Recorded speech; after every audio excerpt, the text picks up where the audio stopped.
1989. This is year number 21 for Wolverines head coach Bo Schembechler. It is a year in which the Maize and Blue will outscore their Big Ten rivals 241-99.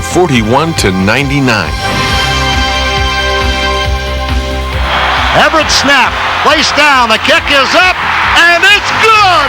Michigan has taken the lead with 1 second to go. They will go undefeated in the Big Ten and capture their 13th Big Ten crown under Schembechler. Handoff, Bull deep out of the eye, makes a neat cut, gets around Brownlow, breaks the tackle at the 5, touchdown, Tony Bull!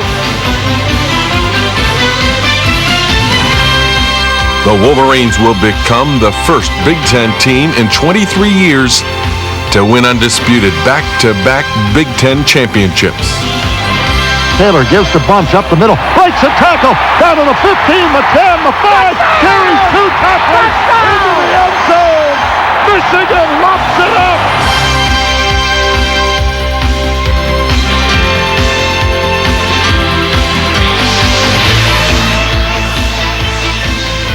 But when 1989 is recalled by players and fans, scores and championships will not be the first thoughts that come to mind. For in the grand history of Michigan football, 1989 will always mark the year he retired. 1989 will be remembered as Bo's final season.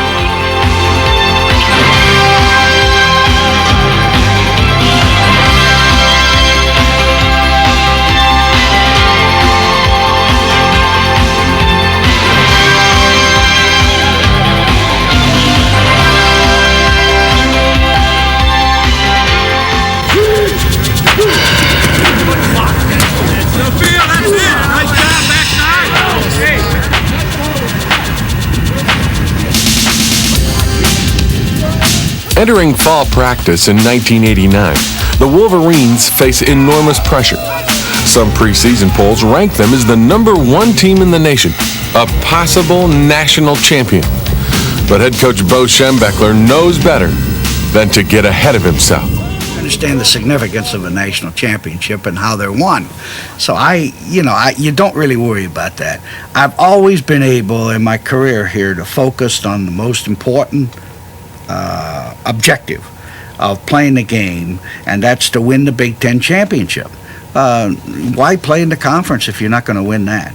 And once you win that, then you have a chance to go to the greatest postseason bowl game of them all.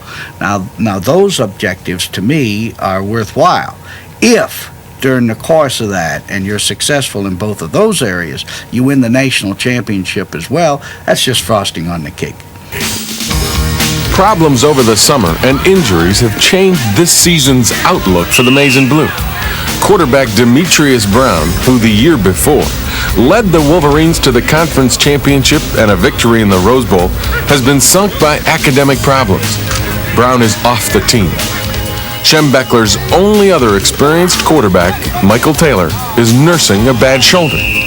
During the course of the preseason preparation for the opening game against Notre Dame, Michael's arm was on again, off again. Sometimes he could throw rather decently, other times he couldn't throw across this room. There was a significant problem there that we had to deal with.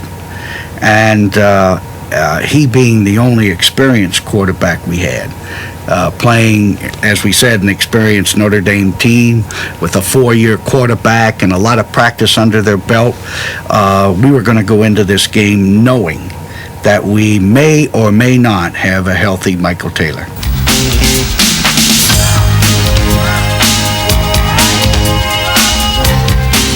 The kicking game is also a question. No one has stepped forward to take over for the graduated Mike Gillette, Michigan's all-time leading scorer. Injuries and illness have downed offensive linemen, and Schembechler now faces the prospect of playing 3 relative rookies up front in the season opener against defending national champion Notre Dame. The opener will be a test in which the Irish have an added advantage. When they show up in Ann Arbor, they will have already played a game. Bo knows that this will be an important factor in the Wolverines' opening battle of 1989. That game was a difficult game for us because Notre Dame had such a significant amount of practice over us because they played in the Kickoff Classic. They had a game. They played a game plus about 3 or 4 weeks of practice. That's a tremendous advantage in an opening game. We knew that, but we didn't play on it that much.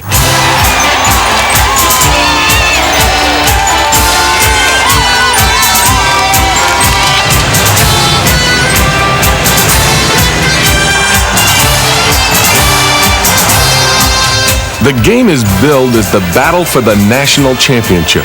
Number 1 Notre Dame against number 2 Michigan. Despite a heavy, steady rain that has soaked Michigan Stadium, spirits are high as the teams take the field.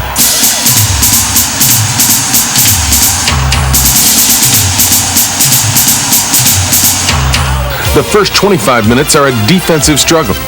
Neither team scores.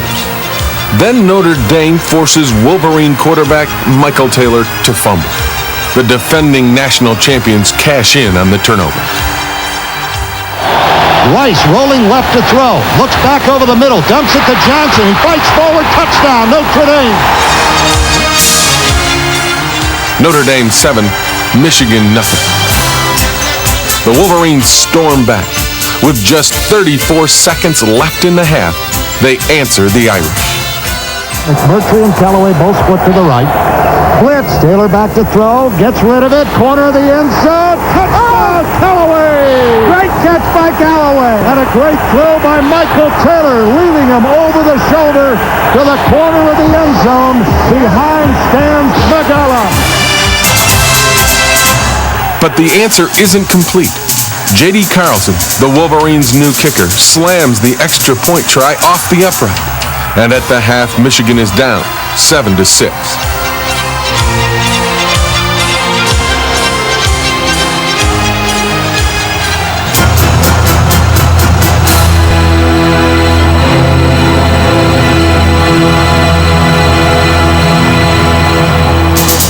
Opening the second half, Notre Dame takes the kickoff and lightning strikes.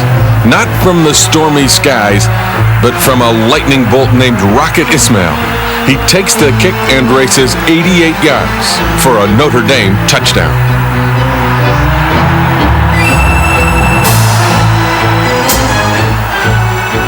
Michigan is stunned.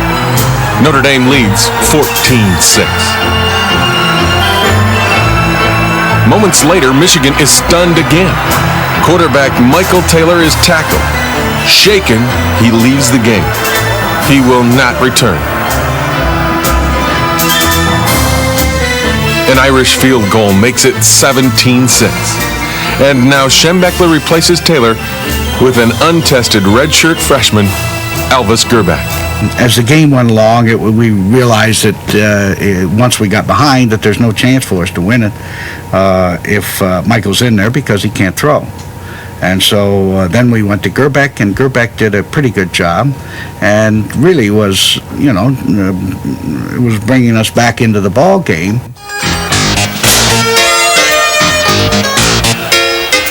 Gerback performs as Bo expects. The comeback begins.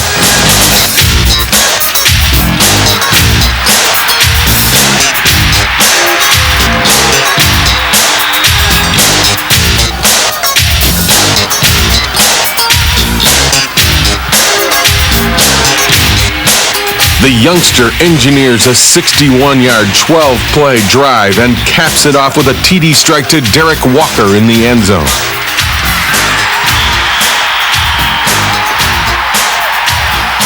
They miss a two-point conversion try, but with just under 13 minutes to play and down by only 5 points, they have the momentum.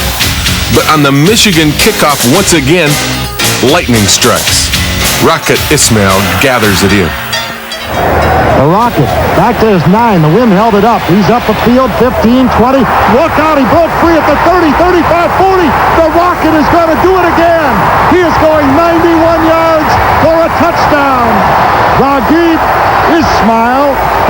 it for the second time in the second half against Michigan. The problem is twofold. One, he's a great return man, and the second thing is that they're a good return team. They practice it. They do it very well. If you don't, to kick the ball away from him, you're going to have to kick it out of the end zone. And that's what we attempted to do the second time, but they didn't get it out. The shock of Ismail's second touchdown stuns the capacity crowd and the Michigan team. Notre Dame now leads 24-12, and the Michigan faithful feel their spirits sinking even lower.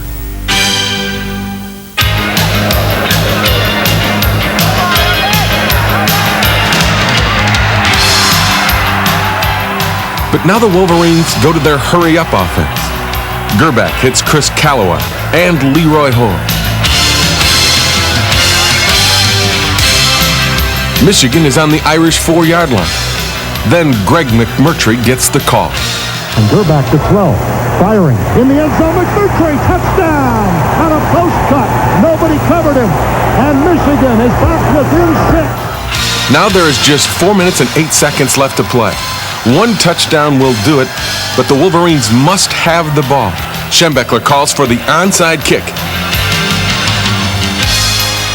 It fails, and Notre Dame escapes Ann Arbor with a 24-19 win.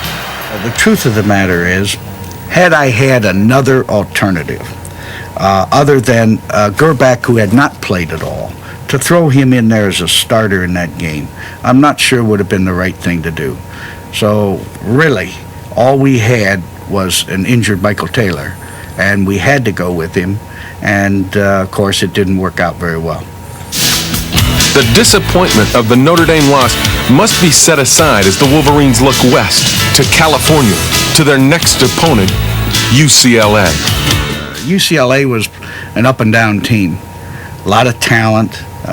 People a little bit surprised that they hadn't started faster. And I figured they'd play extremely well against us, and they did. But our team, mentally, going into that game, I think was in pretty good shape. But let's face it, once you lose and you haven't, with a new ball club, and you haven't won yet, you got to win that first one before you can really get going.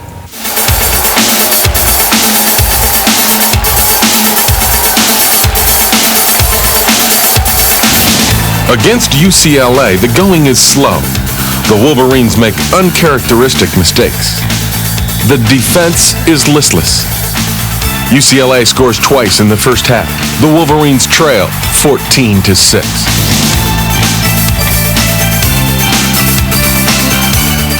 The only bright spot in the first half is the performance of kicker J.D. Carlson. He confidently boots field goals of 36 and 46 yards. It seems that Michigan's kicking game has found its man. In the second half, Carlson connects on a 43-yarder. That makes it 3 in a row, and Michigan now trails by 5, 14-9. Now Trip Wellborn gives Michigan a boost. Wellborn goes back to his 31. Looks up, finds a couple blockers upfield. 40, 50. He breaks into the open. Got a blocker in front. Maggio to beat. Cuts to his left. Now back to his right. The 20. 15. Chase from behind. Inside the 10. Trip Wellborn. Finally tackled at the UCLA 6 by Eric Turner. A 64-yard punt return. Leroy Hoare puts the icing on Wellborn's return. He blasts over from the 1. Michigan has its first lead, 15-14.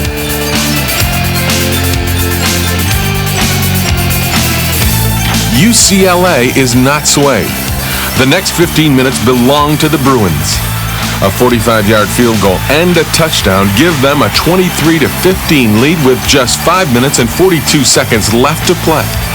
Now UCLA tries for the extra point, but Veda Murray goes up and blocks the point after. It will later be called the biggest play of the game. The lead stays at 8 points. But Michigan's offense sputters, and with just 4.5 minutes to play and still holding an 8-point lead, UCLA takes possession. Again, the Michigan defense is ready. Only one setback. Wills toss sweep to the left. Cuts upfield, and he fumbled the ball, and Michigan has it. At the 43-yard line, the Wolverines get it back. The fumble recovery buoys Michigan's spirit, and Gerbach takes command with the 2-minute offense. He marches the Wolverines downfield, and with just 1 minute and 40 seconds left to play, finds Walker for 6. Gerbach drops to throw. Firing quickly. End zone. Derek Walker. Touchdown, Michigan.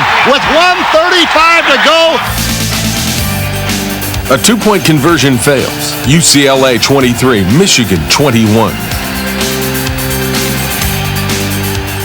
As it was the week before, Michigan has a chance to win if they can get possession of the football. The onside kick had failed against Notre Dame, but it is Schembechler's only chance. He makes the call. Here they go. Everybody moving. Carlson's kangaroo kick. Bounces up. Michigan has it. The Wolverines recover the onside kick at the 40-yard line of UCLA. Let's face it, when you go to the onside kick, that's kind of a shot in the dark. Now, we practiced that a lot, but the kick is the most important thing, and to get the proper bounce like we did on the basis of the way we line it up and try to get it, Carlson was absolutely perfect. Once we got that, we huddled together and said, it's ours, because a field goal would win it for us, and we had enough time to get into position. Veda Murray's recovery gives the Wolverines another shot, and Gerbach takes aim. First, he hits Tony Bowles in the left flat.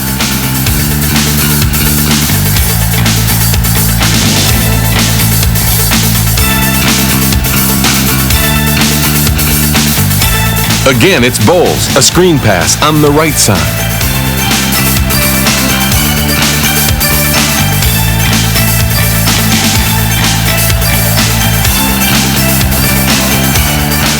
Now, 4 seconds remain on the clock. J.D. Carlson steers across the 24 yards to the goalpost. Can he make it 4 in a row? He knows that this one is more than the 3-point attempt. This one is for victory. Everett snap. Placed down. The kick is up, and it's good! Michigan has taken the lead with 1 second to go. Michigan 24, UCLA 23, a come-from-behind win and a turning point in this 1989 season. I think that game is going to make us a team. Up until that time, we were struggling. But the team persevered because no one let up. Everybody stayed after them. We made our own breaks. We went down and took the game away from it and won it. I really believe that game is going to make us a football team. I really believe it. I really do. Of course, in that game, to be honest with you, UCLA played a tremendous game, probably deserved to win it. Came right down to the last few minutes in the ball game. Gerbach once again went in and played extremely well, and brought us down there where we had a chance to win. And Carlson kicked it with no time left.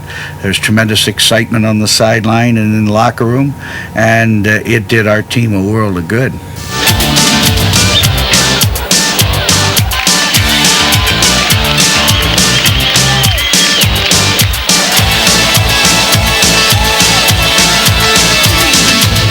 Michigan now holds a 1-1 record in the early weeks of the season. Both games have been tight, but in the next 2 games, Michigan will win decisively. The vanquished will be Maryland and Wisconsin. In both games, it is Tony Bowles who leads the charge. They're sweeping left with Bowles this time. He gets a block from Horn, racing for the corner. Will he make it? Yes, touchdown, Michigan. Tony Bowles just got in. There's a draw play against the blitz. It's going to work. Bowles breaks free. 40, 45, 50. He breaks it loose. 40, 30. Tony Bowles being chased by Scott Rosen will go all the way. Touchdown. 64 yards for Tony Bowles. Gerbach with that wind at his back. Turns, gives the ball to Bowles off the right side, finds the seam, cuts back to the middle, 40, 35, he's in the open, 20, 15, chased from behind, but he'll never catch him. Troy Vincent cannot catch up to Tony Bowles. He goes 45 yards for a touchdown. And the big plays through the air come from Elvis Gerbach. 2nd and 6. Here's a fake to Bowles. Gerback to throw. He's firing into the corner of the end zone. Callaway goes up at the goal line. He has it. Is it a touchdown? Yes. Touchdown, Michigan.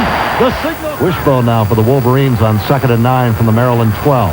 Leggett is at fullback, and straight to throw is Gerback. He fires into the end zone. Touchdown, Greg McMurtry. Motion to the left. McMurtry split that way. Gerback's going to throw on 3rd down. Fires end zone. Touchdown, Derek Walker. Just over the goal line. Walker curled inside. The defense shoves the opponents into the loss column. Back to throw is O'Donnell. Abrams blitzing this time, and he's got him back on the 20 with plenty of help in that backfield from Brent White, and then a late rush from Chris Hutchinson. A loss of 14 on the sack by the Wolverines. And here's Wilson dropping to throw. Safety blitz, they pick it up. Pass to the near side, intercepted by Datton. Up the sideline, 20, 15, 10, 5. It's a touchdown. Lance Datton picked it off. Maryland falls 41-21. Wisconsin is shut out 24-0. The Wolverines now face the toughest part of the conference schedule. They carry a 3-1 record, but the coaches carry some major concerns. They played some excellent defense, and they made us look bad. And we missed some blocks, and they jumped their defense. And we have, as you know, big offensive line, and we were blocking air there for a while. And consequently, we didn't look very good. And that did concern us, and that was the time to come down hard on them. We'd won 3 in a row, and we didn't play well against Wisconsin. Let's try to get this thing straightened out.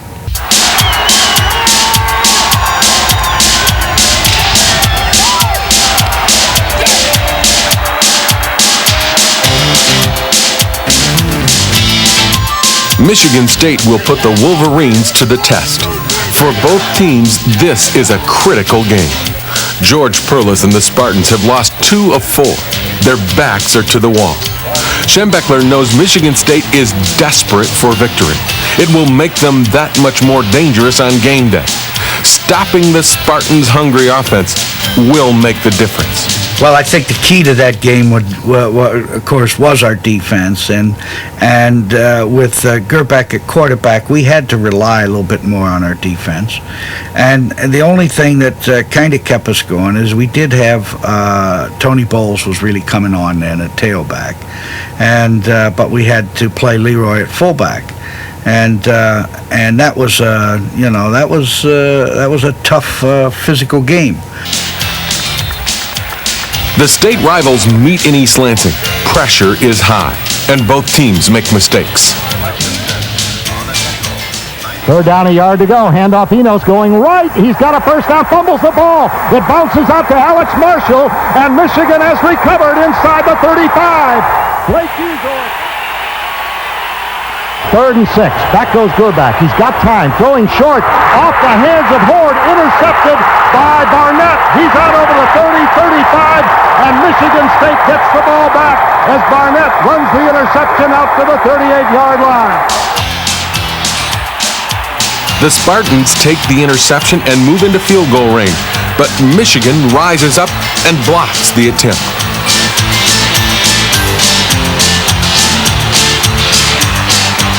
Now Schembechler goes back to basics, the ground game. Tony Bowles does most of the work. Michigan is on the move, fighting for every yard against a tough Michigan State defense. And at the goal line, it gets even tougher. 3 times the Wolverines go for the TD. 3 times they fail.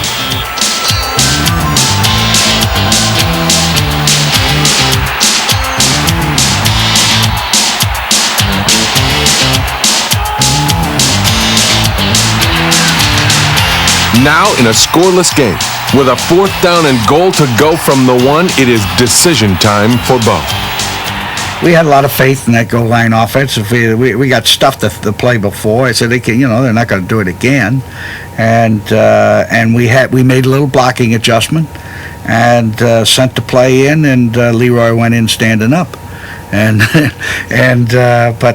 I don't know what I'd call it, a gamble. That was just a decision as to whether to, everybody thinks that field goal's a sure thing. That's not always a sure thing,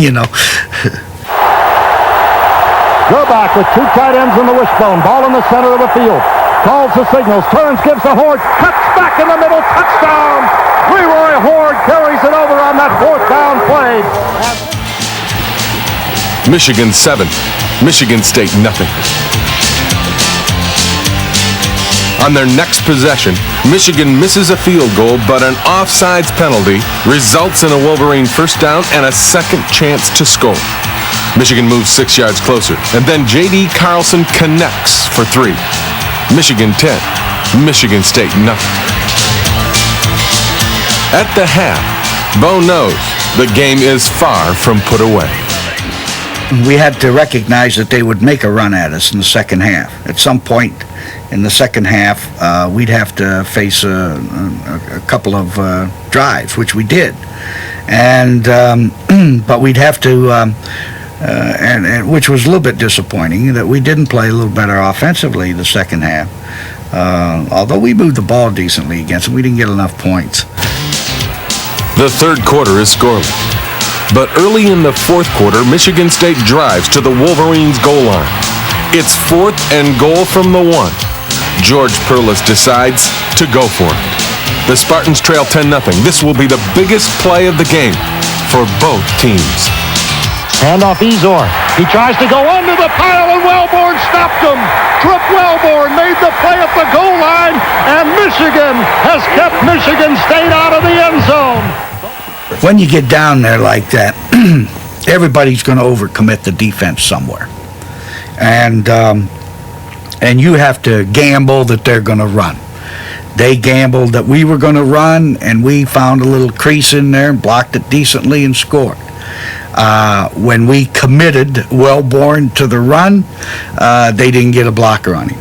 When they didn't get a blocker on him, he was right in the face of the ball carrier and hit him behind the line of scrimmage and saved the day.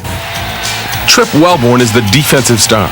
Michigan still leads 10-0, but this game is far from over, and everyone knows it. Hey, can you go back in there again? Can you go back in there again and the sudden change? Be ready. We're not letting them in that end zone. No, it's a great effort. Late in the fourth quarter, Michigan State finally scores, and Michigan clings to a 3-point lead, 10-7. The Spartans will get one more chance this afternoon under the 3-minute mark. Michigan State gets the ball and moves to midfield. Now, though just seconds remain, there is time for one TD strike through the air. State goes for it. He knows to throw. He's firing up the sideline. Intercepted by Lance Doughton at the 30. He heads to his right at the 40. Time has run out, and Doughton falls to the ground, and Michigan has won it. 10-7 in a great battle against Michigan State. That is a key game in the conference race. The conference race is nowhere near decided. You know that. We still got a long way to go and a lot of things to do. One step at a time, baby. I see in this ball club something special. You did it today. This was the key. This was the game we had to win, and we won it. And now it's the Iowa and the rest of the conference.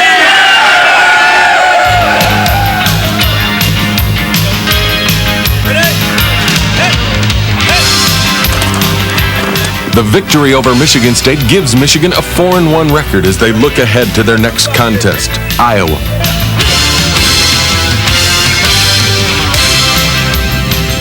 Schembechler makes a controversial decision for the upcoming Iowa game. He will make a change at quarterback. Gerback will sit down, and Michael Taylor will return. This is the guy that we thought we could win the championship with when we started the season. If we're going to win the championship, let's find out now.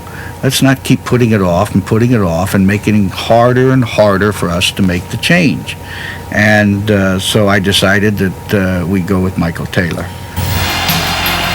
Against the Hawkeyes, Taylor proves to be the right choice. His passing is better than ever, and his ability to scramble out of trouble and run the ball adds another dimension to the Wolverine offense, a dimension that Iowa can't handle. Ball's in motion right. Here's Taylor to throw. Four-man rush in trouble. Now he runs. Upfield, out of room. 20. First down inside the 15. Down to the 10-yard line goes Michael Taylor, and that is the... Back goes Taylor. Blitz coming from Quast. Michigan picks it up. Post pattern. End zone. Touchdown. Greg McMurtry made a terrific catch. He was... And if they were going to play a certain coverage out there and everything, we're going to run the ball. If they're going to come in there and stop that run, we're going to throw the ball. We don't care what the down and distance is. But you have to have a quarterback that's able to check you into those plays and to get into them and then execute them and make them go. And he did that brilliantly. On one drive, he was absolutely perfect. Taylor throws for 2 touchdowns and runs in another as Michigan beats Iowa 26-12.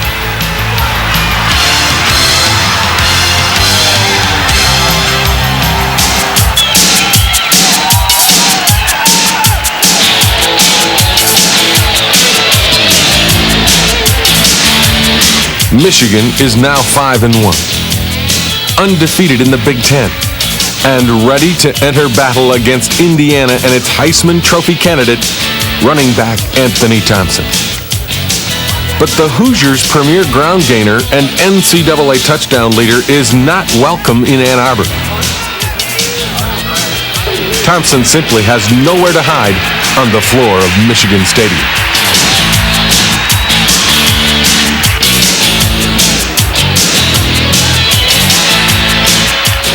The running star of the game this day will be Michigan's own Tony Bowles. The wishbone formation, handoff Bowles going left. Gets a block from Jefferson. Down inside the 5, breaks the tackle, and goes into the end zone for a touchdown. Running play, counter to the left. Bowles breaks into the clear. 25, out over the 30, goes to his right, and he's off to the races. 40, 45, 50. He's being chased from behind. They'll never catch Tony Bowles. 15, 10, 5, touchdown, Michigan! Handoff Bowles going left. Good block by Leggetti. Cuts outside of the sideline. Look out! 15, 10, 5. He is chopped down at the 2, but falls into the end zone. Touchdown, Tony Bowles. His third. Bowles' 3 TDs lead Michigan to a 38-10 win.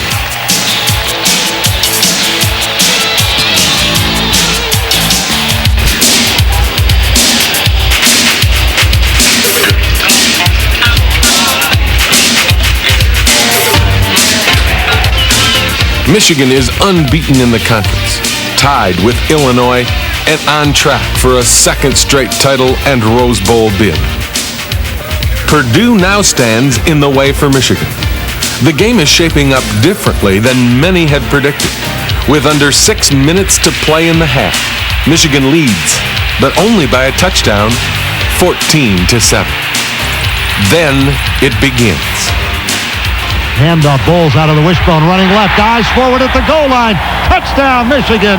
Tony Bowles. Michigan 21, Purdue 7. Now Michigan takes possession again and drives downfield. But Michael Taylor is hurt and must leave the game. Gerbach comes in and completes the Michigan drive. Gerbach back to throw. Blitz coming. They pick it up. He's evening it for Callaway. Callaway is bumped but holds on. Touchdown. Michigan leads 28-7. In the third quarter, Michigan scores again to go up 35-7, and the Michigan fans are celebrating. But soon the celebration is put on hold as Purdue, led by quarterback Eric Hunter, turns the fourth quarter into a free-for-all. Hunter back to throw. Plenty of time. Standing in. He could run. He fires end zone. Touchdown to Robert Oglesby. And here's Stapleton again. They're coming. And this one is partially blocked by Steve Jackson. Grabbed by Purdue at the 38-yard line. And the man is tackled immediately by Lance Dotton. And Purdue has hit its third punt of the day. And he drops to throw. Big blitz coming. Gets rid of it down the middle. Touchdown to Calvin Williams. He beat Veda Murray on the post pattern. And with 2:33 remaining, it's now Michigan 42 and Purdue 27. When the air finally clears, Michigan is the victor 42-27. But Purdue has passed for 4 TDs, the most ever against a Michigan defense. The following week against Illinois, the Wolverines will face an even more dangerous passing threat. But Schembechler is not worried, even though the Purdue game is not what he expected. I knew we would defense Illinois in spite of the fact they have the #1 draft choice in the United States of America at quarterback. We defense that team better than we did Purdue because we didn't expect what was going to happen to us in the Purdue game. And offensively, we still felt we could move the ball. But we're playing maybe the best defense in the league when we go to Champaign.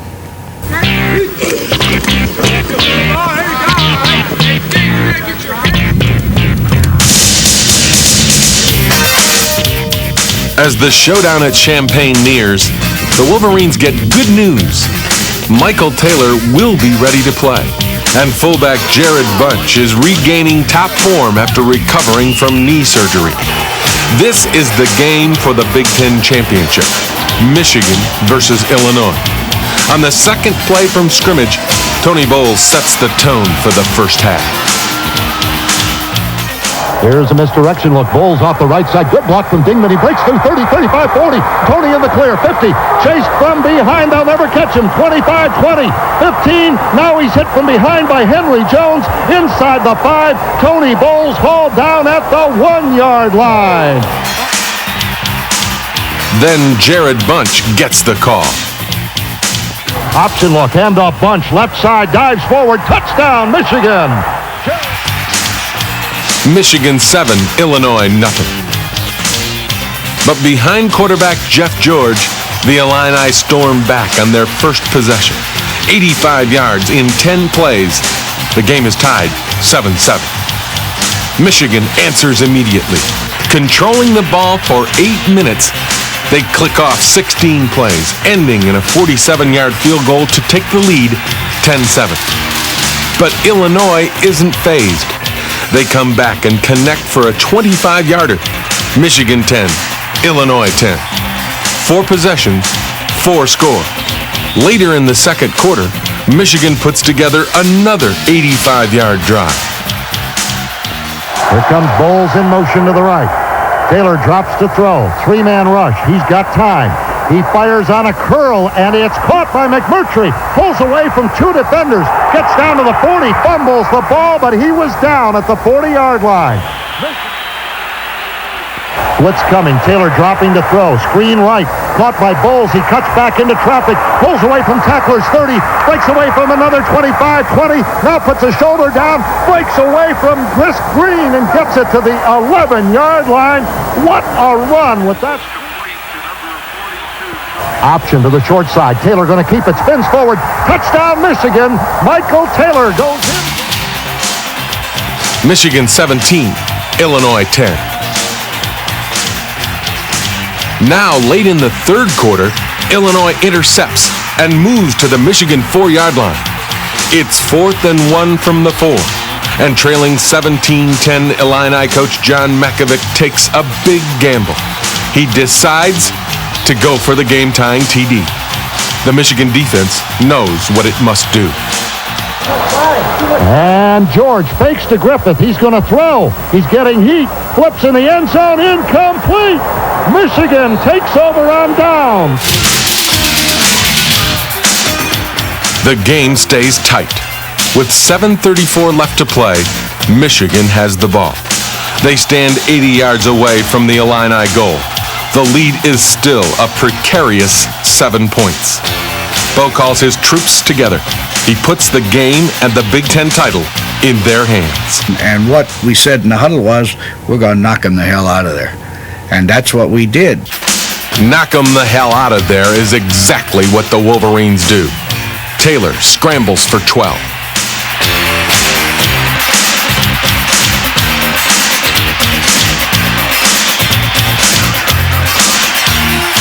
Bowles off right tackle for 7.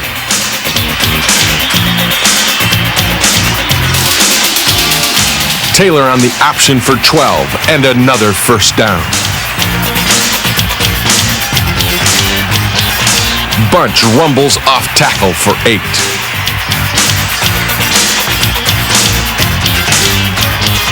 Taylor on the option for 15 more and another first down.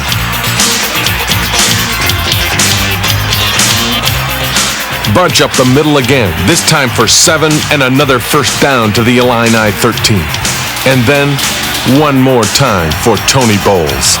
Handoff Bowles deep out of the eye, makes a neat cut, gets around Brownlow, breaks the tackle at the 5. Touchdown, Tony Bowles! Illinois is undone. Michigan wins 24-10 and takes sole possession of first place in the Big Ten. All of you made plays that helped to win the game. All of you. And it was a great team victory. I'm happy as the ticket for you. I want you to understand one thing, though, men. We have not won the Big Ten championship yet. This is a big hurdle. This is a big hurdle for us to get over. But we're healthy. And we're eager, and we're tough, and we're going to finish this season. We're going to finish with a flourish, and we're going to finish tough, and we're going to get better, and we're going to stay after them until we win the championship again and back to the Rose Bowl. That's our goal. I can't recall that there are too many games in my career where I was more proud of a football team than I was ours in Champaign. Because, brother, we played football on both sides of the ball. We went after them. They were a good team. Sure, they moved the ball some on us. Who shuts down Illinois completely? And sure, there were times when we couldn't move the ball and didn't score. But we played a great football game at Illinois, and that's where we won the Big Ten championship.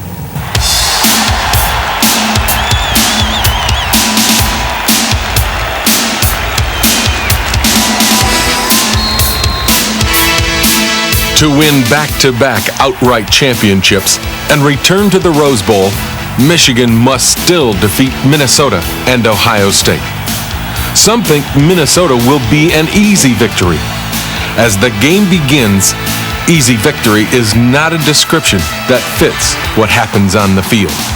Minnesota takes the opening kickoff and drives 76 yards for a touchdown. Running back Darrell Thompson, one of the best in the country, puts the Gophers ahead from 1 yard out. Then, in what will be his last run as a Wolverine, Tony Bowles, on his first carry, is lost with a knee injury. At the end of the first quarter, Minnesota leads 7-0. Though there is no panic, Schembechler realizes that changes must be made. Changes in how to attack the Gopher defense. Anytime you make a commitment with your secondary, usually it entails the free safety having to lock on to somebody. And when he does, the middle becomes open. If you recall, McMurtry was breaking into the middle a lot, and that's what happens. The change works as Taylor goes up top to Greg McMurtry. And here's a fake to Horde. Taylor setting up to throw, going deep. McMurtry wide open. He's got to wait for the ball. Goes up, makes the catch at the 5, survives a hit by Les O'Hara, and walks in for a touchdown. Minnesota's got the free safety Lumpkin right up on the line of scrimmage. And back to throw is Taylor. 3-man rush. He's got time, though, going down the middle. McMurtry's got a crossing right. 15, 10, 5, pulls away and goes in for a touchdown. Greg McMurtry, his second touchdown. Taylor straight back to throw. 4-man rush. All kinds of time. Firing to McMurtry at the goal line. Touchdown. Greg McMurtry, his third touchdown of the first half. 3 TD passes in the quarter and a 29-yard Leroy Horde TD crush Minnesota's upset hopes. In the second half, the rout continues as the Wolverines win in a breeze, 49-15. The thing that I recall the most about the Minnesota game is the loss of Tony Bowles. When that happened, it took everything out of that victory. We had hoped that the worst did not happen, which would have been an anterior cruciate ligament, because it wasn't like he was hit. He jammed that leg into the carpet and twisted the knee and tore the anterior cruciates. That's what it looked like, and that's what I thought it was, and that's what it turned out to be. And that hurt. That really hurt.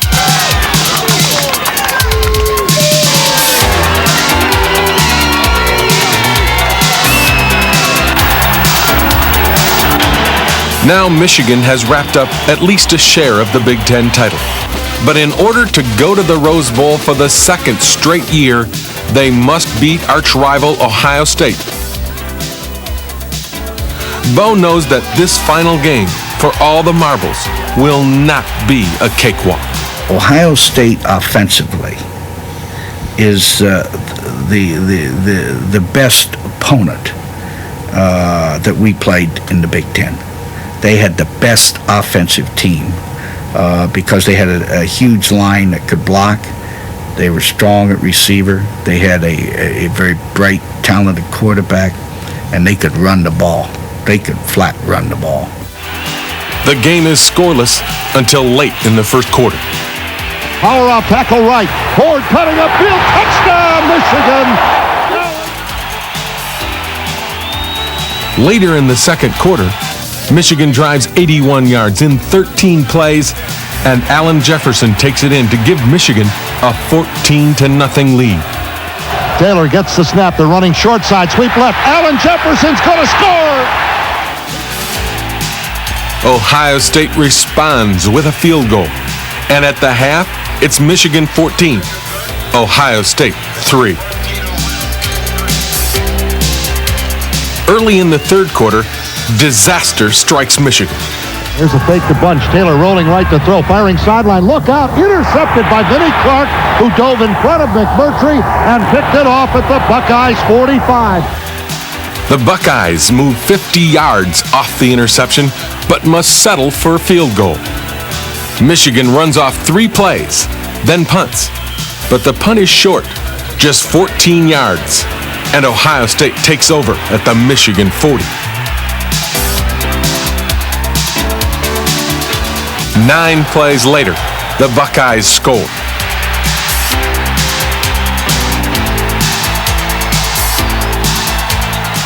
They missed the 2-point conversion try. Michigan 14, Ohio State 12. With a slim 2-point lead and a fired-up Ohio State team playing for keeps, Michigan knows that to claim the outright Big Ten championship in a trip to the Rose Bowl, they must play like champions. They do. The big play comes from an unlikely hero. He fakes it to Graham, drops to throw, getting heat, firing near side. Todd Clay picks it up. Michigan gets its first turnover on the plate interception at the Wolverine 47.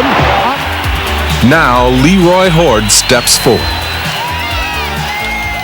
Power off tackle right. Ford bursts through. 30, 25, chased from behind by Vinnie Clark and hauled down at the 4-yard line.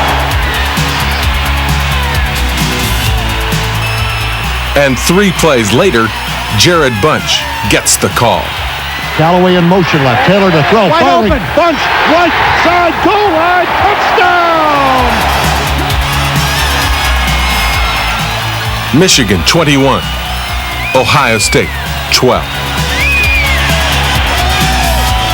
But Ohio State roars back.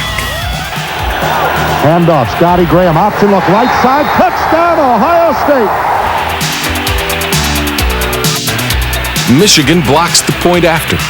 Now with 3:42 to play, Michigan holds a 3-point lead, and Ohio State takes possession. A TD drive will do it. It is nail-biting time in Michigan Stadium. Ohio State is just 66 yards away from ruining the Wolverines' season, back-to-back championships, and a trip to the Rose Bowl. But that dream is still very much alive in the mind of a walk-on cornerback who has already played the game of his life. Wide to throw, has time, deep on the post. Top plate, got it. Intercepted. He took it away from Greg Beatty. Michigan has the ball. Emotions are high. They have played like champions, and they continue. Taylor gives to Bunch up the middle, breaks a tackle, down to the 15, the 10, the 5, carries 2 tacklers into the end zone. Michigan locks it up. It's a tremendous achievement for what you guys have done. We've had great leadership. We've had a lot of fun, and you deserve all the credit because you're an easy team to coach. Because the coaches, hell, we love all of you. You guys it's fun to come to work when you know you got guys like yourself. And you're class act, no question about it. I want you to remain that way because we got one game to play yet, right? The Wolverines are the Big Ten champions, outright. No asterisk in the record book. No co before their names. Michigan is the first Big Ten team in 23 years to put together back-to-back outright championships. When you say back-to-back undisputed titles that we didn't lose a conference game, that's going to be tough for somebody to do real fast. And so no matter what you think of those 2 ball clubs, that was really something. As all eyes look west to Pasadena and a rematch with Southern Cal in the Rose Bowl, one very important member of the Michigan staff is looking inward, wrestling with a decision. Bo is thinking about retirement. I've seen so many transitions, and they get so muddled, and politics start to be played, and I just didn't want something like that happening because the program was in good shape. The coaches had been here for some time. They were there, the solid staff, and they all knew and respected Gary. I thought it would be, for me, it would be an easy transition, and that was upmost in my mind. Early in December, Schembechler makes the decision, one of the toughest of his life. I think in fairness to Millie and my family and all the people that are interested in what happens to me, it's probably the best thing for me to do. It's the toughest thing I ever had to do, is to give up my football team. But I'm doing it.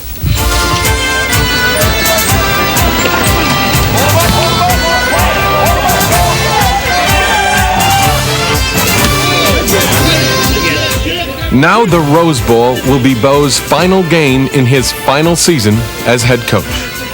The team, the fans, the media, all try to lift the game to a new level. But Bo tries to keep it all in perspective. The media has to have, they got to come up with all these gimmicks. And that was one they got into. And, the family wasn't caught up in that at all, I don't think. One thing is sure, USC will not be a pushover. Their defense is strong, and in every area, they match up well against the Wolverines. The key to it would have been, could we offensively do what we did the year before? Because no matter how you had it, Demetrius Brown played an outstanding football game for us the year before, and was instrumental in our winning that game. I did not feel that we could run through the Southern Cal team without hitting some key passes. Bo's big concern is the health of quarterback Michael Taylor. Rumors are that Taylor's throwing arm is less than 100%. A nagging season-long problem. Taylor's status is critical. I think if the truth were known, he was not in good shape in that Rose Bowl game. Yeah, because it's I don't know what it was, a muscle or nerve injury or whatever it is. He may have the same problem today, really, because I'm not sure rest was the answer. Schembechler makes the call. Taylor will start, and the Wolverines roar into Pasadena, looking for their second Rose Bowl win in as many years. It is a defensive struggle. The first quarter is scoreless. Now in the early minutes of the second quarter, Michigan lines up for a punt. They're coming after him, and the kick is blocked. The ball sailing up in the air, hits at the 33, is picked up by Southern Cal, and Junior Seau is back to the 20, cuts inside to the 15, and is hauled down at the 13-yard line. The Trojans take advantage of the big play and punch it in for the first score of the game and a 7-0 lead. Michigan and Southern Cal trade field goals, and the score stands at USC 10, Michigan 3. Now, late in the third quarter, Michigan puts together a drive and moves to the Trojan doorstep. Allen Jefferson gets the call. Taylor calling the signal, gets the snap. He hands the ball. Jefferson sweeping left, cuts it upfield. Touchdown! Allen Jefferson goes in from 2 yards out. With the score tied at 10, the seesaw battle continues. And with the game winding down, Michigan makes a move toward victory. Near midfield, the Wolverines face a 4th and 2. Bo and Michigan make a surprising call. Wallace is deep. Here's the snap. And he's going to run. First down and more. Stapleton up to midfield. Flag thrown. Stapleton to the 40, to the 35, to the 31-yard line. It'll be a first down if the penalty's on USC, but I'm afraid it is not. The penalty kills Stapleton's 24-yard gain and Michigan's field goal hopes. It pushes the Wolverines way back, and it causes a Schembechler outburst. And now they're throwing another flag on Bo. And you find out afterwards that all these guys were saying, well, I'm not going to put up with anything on that sideline. We'll get him and all that. Well, they got me. And I hope they're proud of it. But they hurt a lot of kids with a call that was absolutely terrible. And the truth of the matter is we didn't deserve to win the game. But if that call hadn't taken place, we could have won that game. We could have won that game very easily because we were hanging in there even playing as badly as we were and got the big play that put us in a position to win it, and that guy took it away from us. And I don't care what anybody says, that was premeditated. He just didn't make a bad call. He was looking to make a bad call. The Wolverine defense tries to keep the 10-10 tie, but USC, given new life by the officials, marches toward the Wolverine goal line. In the closing minute, with darkness engulfing the Rose Bowl and the final game of Bo Schembechler's coaching career, the Trojans' Ricky Irvin snakes his way 14 yards into the end zone to break the tie and give USC a 17-10 win over Michigan. It is a bitter defeat for the Wolverines and Bo in his last game. I ran that playback, took the tapes and ran that playback several times, and because I just couldn't believe a guy would pull something like that, but that was that kind of made it easy for me to retire because I was so mad that that guy could have killed him. Despite the loss, Schembechler takes nothing away from this 1989 team, his last. I would hate to have that last game, the first game and the last game, say that we didn't do anything in between, because in between we ran off 10 straight victories and accomplished quite a lot by winning the championship back to back.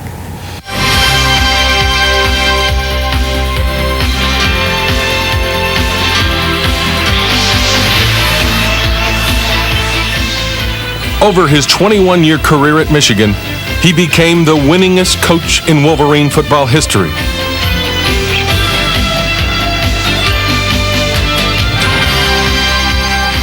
"194 times he led the Maize and Blue to victory. Only 48 times did they fall." Under his guidance, the Wolverines captured 13 Big Ten titles, more than a third of all Michigan Conference championships in the last 111 years. 1989, the year of outright back-to-back Big Ten championships. But the year that the champions of the West will always remember as